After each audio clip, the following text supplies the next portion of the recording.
É preciso ter força. Nesse Pop Verso, a gente começa fazendo homenagem ao Milton Nascimento, que comemora 80 anos de idade hoje. Ele que é um dos maiores nomes da música brasileira do mundo. Tá fazendo uma última turnê pelo Brasil, uma turnê internacional também. O nome dessa turnê é A Última Sessão de Música e o último show vai ser agora em novembro em Belo Horizonte. Além disso, o que vai rolar no Pop Verso de hoje? A gente vai falar sobre mulheres em cargos de liderança. Sabia que as mulheres estão saindo mais desses cargos do que os homens? Por que isso está acontecendo? Vamos falar também sobre o futuro da DC, que é concorrente da Marvel aí no universo dos super-heróis. Também sobre as bruxas da ficção e também sobre conscientização do câncer de mama. O programa de hoje tá demais, vamos começar.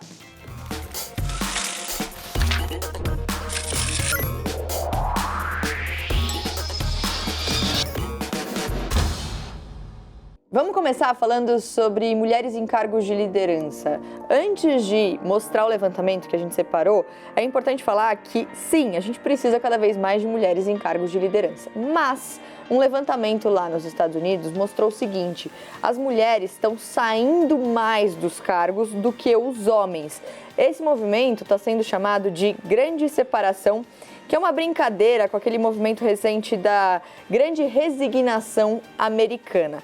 Vamos entender, então, por que isso está acontecendo. A Maíra Blasi está aqui, ela é fundadora de uma consultoria especializada em transformação organizacional, professora, palestrante, escritora, fala muito sobre trabalho.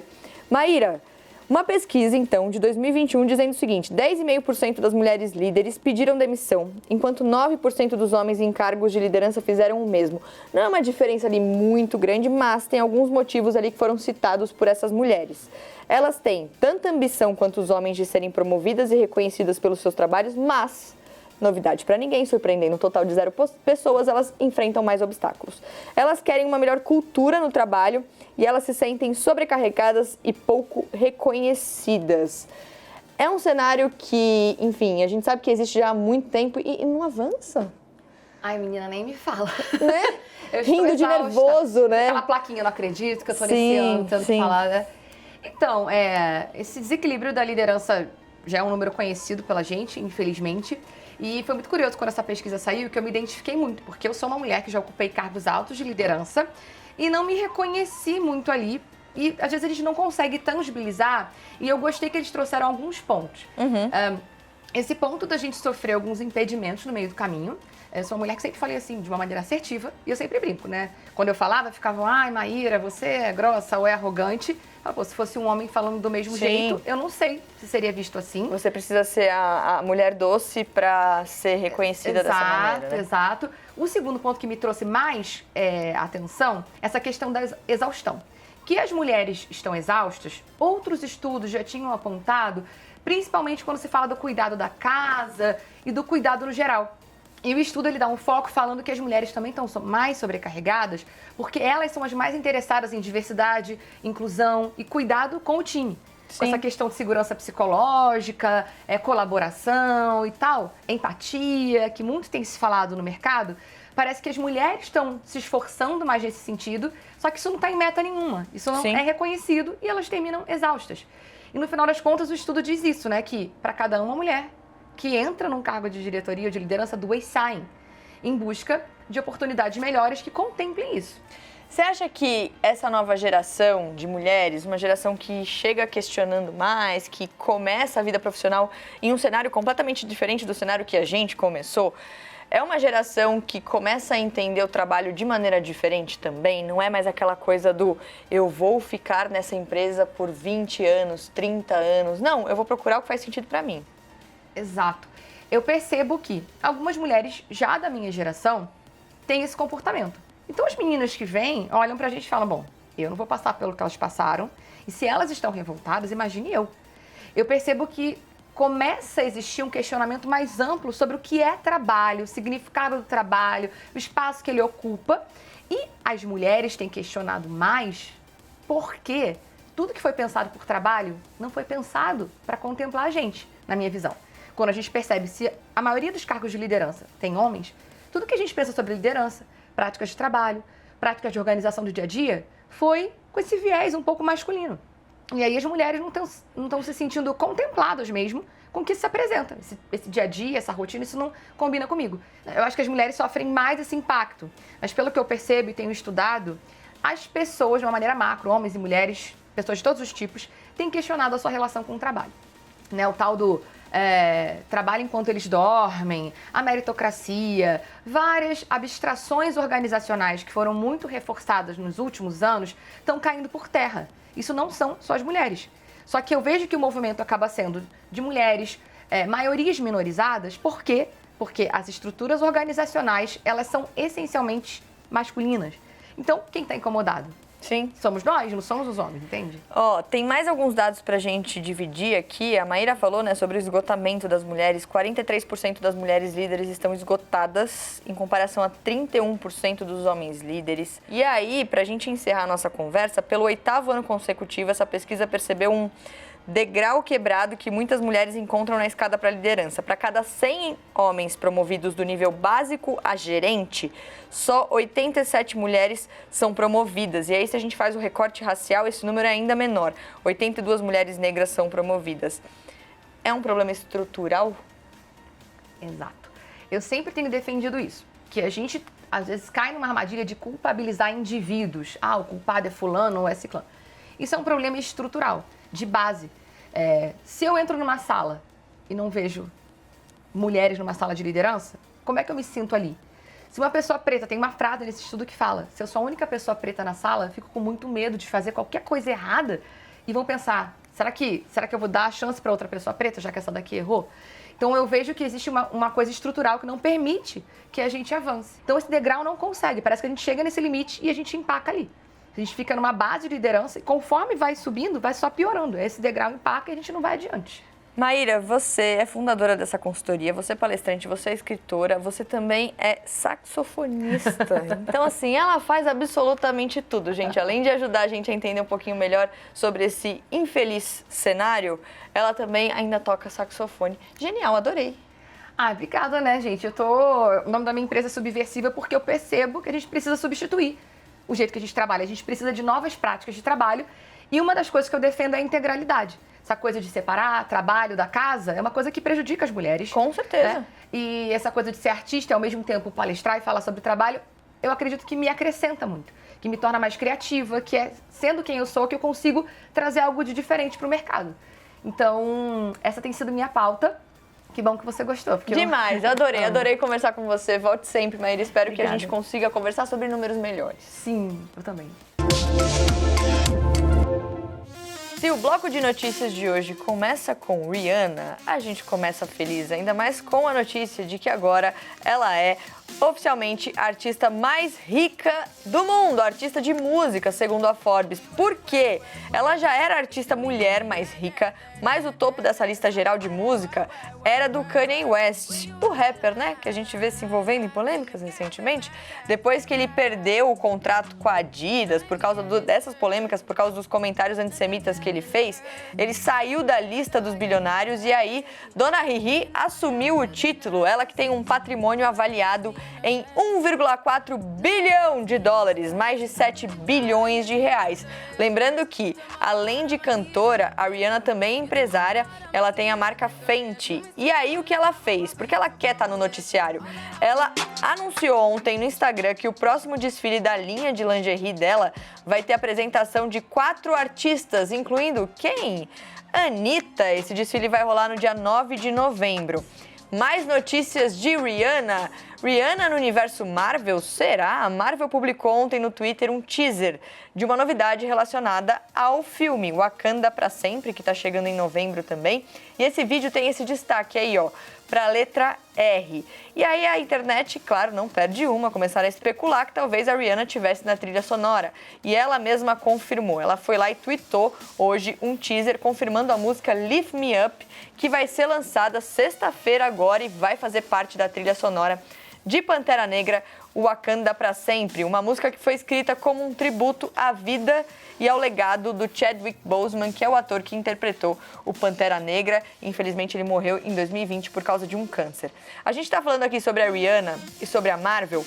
Vamos mudar um pouquinho de assunto e falar sobre a concorrente a DC nesse universo de super-heróis? Só para vocês entenderem, a Marvel tem ali na liderança o Kevin Feige. E agora, a DC colocou 2 caras super conhecidos para chefiar a divisões de filmes, TV e animações. O diretor James Gunn e o produtor Peter Safran. Eles vão assumir o comando, então, dessas divisões. Eles vão ser co-CEOs e vão reportar diretamente ao presidente da marca. O Gunn vai ficar no controle do lado criativo e o Peter Safran no lado comercial e produções. Lembrando que ele foi, inclusive, o produtor dos últimos destaques da DC, Aquaman, Shazam, o Esquadrão Suicida e a série Pacificador. Já o James Gunn, que é o diretor que vai ficar com esse lado criativo, ele dirigiu produções da DC, Pacificador e Esquadrão Suicida, mas também dirigiu produções da Marvel. Por exemplo, todos os Guardiões da Galáxia são dele, incluindo o 3º filme que chega no que vem nos cinemas e o especial de Natal pro Disney Plus, que ganhou um trailer, inclusive, essa semana com Kevin Bacon e estreia no dia 25 de novembro. Mas o que isso significa? Qual vai ser o futuro da DC? O Arthur agora explica pra gente. Vamos ver. Depois de quase 15 anos em desenvolvimento, Adão Negro finalmente chegou às telonas. Muita empolgação pra falar de Adão Negro, né, gente? E Dwayne Johnson, o The Rock, não se contentou em ser apenas a estrela do longa. Foi ele que ajudou a tirar o filme do papel e fazer Henry Cavill vestir de novo a capa do Superman. Até porque nem todo adeus é definitivo. Às vezes é só um até logo. Inclusive uma sequência de Homem de Aço com o ator já tá em desenvolvimento e em busca de um roteirista. Mandem currículos. Vale lembrar que o J.J. Abrams ainda tá envolvido na produção de um filme que apresentaria um Superman negro nas telonas. A gente quer ver um Michael B. Jordan de Superman? Sim! Essa produção estaria de fora da cronologia estabelecida pela DC, que tem o Adão Negro, o Aquaman, a Mulher Maravilha, e seria como o Coringa ou o Batman lançado nesse ano. E por falar em Homem-Morcego, o diretor Todd Phillips já trabalha em Joker, Folia do. O filme vai trazer Joaquin Phoenix de volta como o Coringa e a Lady Gaga numa nova versão da Arlequina. O diretor Matt Reeves também já prepara a continuação de Batman, estrelado pelo Robert Pattinson, e já demonstrou interesse em aumentar esse universo mais focado nos vilões do super-herói. Aliás, o Colin Farrell está se preparando para dar vida novamente ao Pinguim em uma série focada no personagem na HBO Max. E os corres continuam na DC. A diretora de Mulher Maravilha, Patty Jenkins, deve entregar uma primeira versão do roteiro da terceira aventura da super-heroína ainda esse ano, e tem roteiro pronto até de uma possível continuação de The Flash. Sim, o filme do Ezra Miller, que ainda nem estreou e ainda tem um futuro incerto, porque o seu astro pode parar na cadeia, né? Se você acompanhou o Popverso, as mais de 100 edições do Popverso, você já viu todos os boletins de ocorrência do Ezra Miller. Pra 2023 já é certo. Shazam, Fúria dos Deuses, Besouro Azul, você pode até nem saber quem é esse super-herói, mas é aquele que tem a Bruna Marquezine, e Aquaman e o Reino Perdido. Conta pra gente na hashtag PopVersoCNN qual produção da DC você quer ver. Eu queria ver Batgirl, mas... né? Foi com Deus. Olha, é verdade, é real, é oficial. Segundo uma pesquisa que foi feita na Universidade de Kyoto, lá no Japão, que os cachorros realmente julgam a gente. Não sei se vocês têm cachorro em casa, eu tenho a minha cachorra em casa e às vezes ela tá me olhando com aquele olhar assim, ó. E eu me sinto mal. Eu falo, será que ela tá me julgando? E aí, um grupo de pesquisadores lá no Japão fez um estudo e fez o seguinte, o que eles fizeram? Eles colocaram 2 grupos, pessoas, entre aspas, competentes que conseguiam abrir um pote de comida e pessoas, entre aspas, incompetentes, os termos que foram colocados nessa pesquisa, as pessoas que não conseguiam abrir esse pote. E aí eles perceberam que os cachorrinhos, especialmente as cadelas, ficavam olhando mais tempo e ficavam mais perto da galera que conseguia abrir o pote. Esse resultado, então, mostra que os cachorros, principalmente as fêmeas, conseguem identificar a competência humana e que isso sim influencia o comportamento do animal, ainda mais quando a gente está falando de comida. O que mais influencia o nosso comportamento se não é comida, né, gente? A gente entende os cachorros também. Mudando de cachorro e de comida, a gente entra agora no Halloween, mais precisamente no mundo do entretenimento, para fazer um exercício aqui, lembrar das bruxas da ficção. Babi, você fez um trabalho legal aí, né, de fazer essa pesquisa, então conta pra gente quem você vai homenagear nessa lista de hoje. Oi, Mari. Bom, gente, Halloween chegando, vem um monte de filme de terror aí, e a bruxa é uma figura, assim, predominante quando a gente tá falando desse tipo de história. Mas no imaginário social, a bruxa, né, tá muito relacionada à mulher que é velha, mulher que é feia, corcunda. A ficção, muitas vezes, segue nesse estereótipo, mas também muitas vezes subverte esse estereótipo e traz a bruxa de um jeito mais inesperado. O primeiro exemplo que eu selecionei é do filme Mágico de Oz, que tem a bruxa má do Oeste. No filme, para quem não sabe a história, Dorothy é uma garotinha no Kansas, passa um furacão, leva a Dorothy até uma terra mágica.